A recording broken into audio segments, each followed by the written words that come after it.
मुलांनो, आज आपण पाहणार आहोत फळांची नावे मराठी आणि इंग्रजीमध्ये। हा आहे आंबा।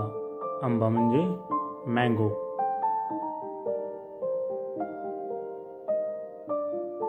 सफरचंद। सफरचंद म्हणजे ॲपल।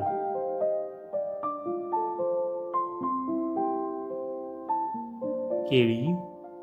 केळी म्हणजे बनाना।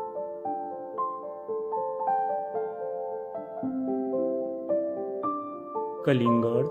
कलिंगड म्हणजे वॉटरमेलन।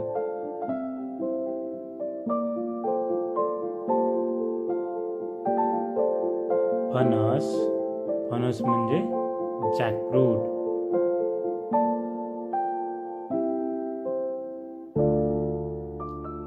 नारळ। नारळ म्हणजे कोकोनट।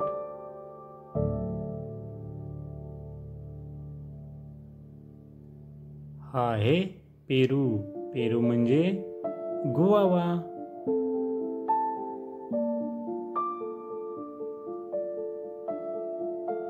अननस। अननस म्हणजे पाइनएप्पल।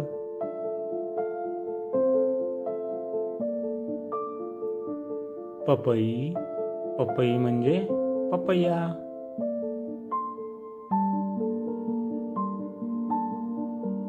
डाळिंब। डाळिंब म्हणजे पोमोग्रेनेट। तर मुलांनो, ही होती फळांची नावे।